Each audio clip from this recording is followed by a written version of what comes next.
Welcome back to the 7th and final video to my How to Write a Rap Song series. If you're new here, my name is ColeMize and I've been helping rappers perfect their rap skills on this channel for the past 11 years. Now let's first start off with a quick recap of all the steps that I've taken to get where I'm currently at within my song. The first thing that I did was I picked an instrumental that moved me in some type of emotional way. And then I set up a songwriting session and began scatting to make sure the instrumental felt right for my voice. And if any creative ideas happened to come to mind, I also started writing them down. And then I began to brainstorm. I took a moment and I let the instrumental speak to me. The different sections of the instrumental gave me different ideas of what I could talk about, and so I continued to write these down. I wrote down any random ideas, memories, feelings, or concepts that came to mind, regardless of how unrelated they were. Brainstorming is all about being open and letting those ideas come through and not being judgmental about it. So I stayed out the way and I let those ideas continue to come through. And I also started recording any musical ideas for different sections of the song by scatting. And at this point, my song is really beginning to start taking form because I'm getting creative ideas for both the musical and the lyrical side of my song. And then I committed to the concept of the song, and this doesn't mean I'm not going to still let new ideas come through, but I've chosen a concept that the song is supposed to be about. And now I'm focusing on how to paint a picture around that concept in an interesting way. And then I created a storyboard, which is just a good rough draft concept of what my ideas are for each section of the song. And this is a flexible way of being creative because you can easily play around with the order that you present ideas before you even start writing lyrics. And then I started writing the hook using my scat ideas I had already recorded and my storyboard. And I didn't follow my scat 100%, and I ended up making changes as I kept getting creative ideas. And I like to knock out hooks first because they're typically repeated 2 to 3 times throughout a song, which means that if you knock out the hook, you pretty much knocked out half of the song, which gives you a lot of really good momentum starting off. After the hook was knocked out, then I wrote verse 1. And while writing, I would often reference my storyboard and my scatting I previously recorded,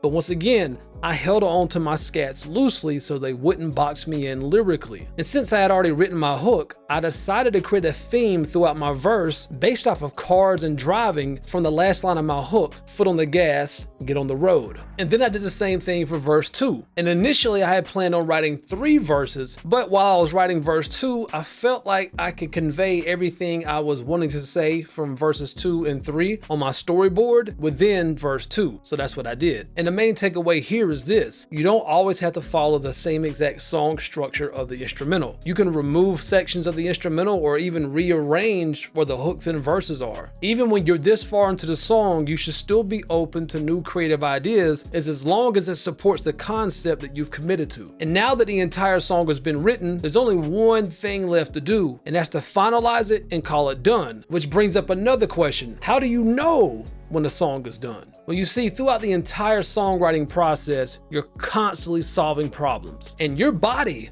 will make you aware of things that are wrong in your song because it'll tense up when it hears things that it doesn't like. One major indication that your song is done is when you can play it from beginning to end and your body is just relaxed the whole time. Or better yet, you notice your head is nodding and your body is moving out of enjoyment to what it's hearing. And this is what we're really chasing the entire time that we're writing a song. We're trying to fix anything that is causing our body to tense up when we play it back. And it's also really important to note that I'm mainly focusing on the writing and rap flow aspect of my song at this time. It's okay if my voice sounds a little out of tune on some of the singing parts or my delivery doesn't sound amazing as possible. I've just been recording rough draft vocals up to this point so I can get all my ideas down as I'm songwriting. And once my song is finalized, then I'll go back and spend all the time focusing on perfecting my delivery. So now go back and then play your entire song and make sure there's nothing bothering you in regards to your rap flow or your writing. And if so, focus on fixing those until your body no longer tenses up when it hears those parts. And here's a few things for you to listen for. Did your song ever get off topic? Does it ever feel like you spent too much time making a point and it caused the song to drag?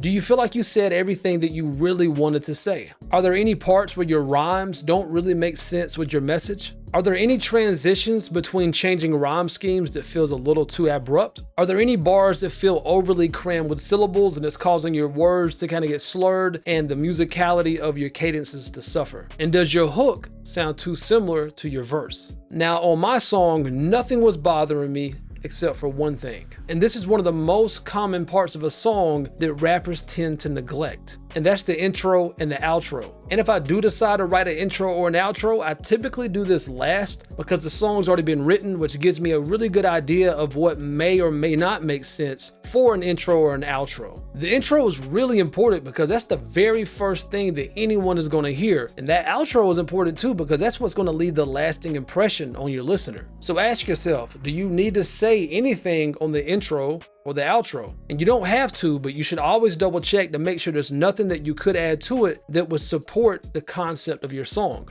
In my case, I didn't add any lyrics to the intro, but I did decide to add a sound effect of a car struggling to start up, which once again supports the car theme that I mentioned earlier. Verse 1 starts off kind of being down and out, and so having a car struggling to start felt like the perfect way to start the song off. And here's an example of that.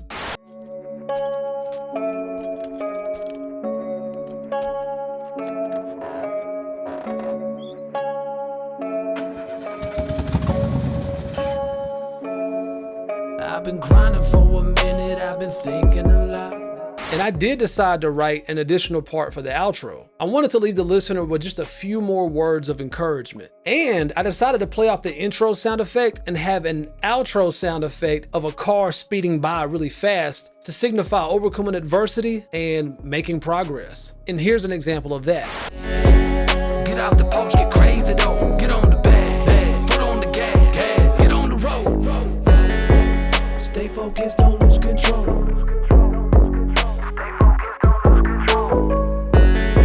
Don't move too fast when things get slow.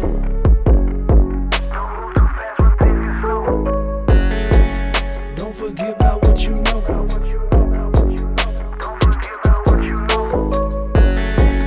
It takes time for things to grow.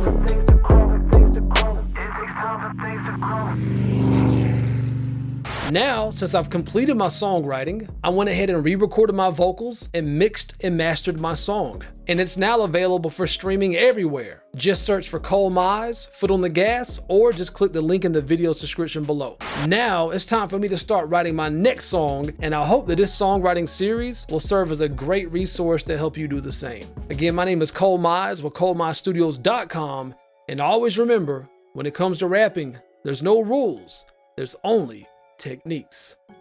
Peace. Hey man, you see that subscribe button right there?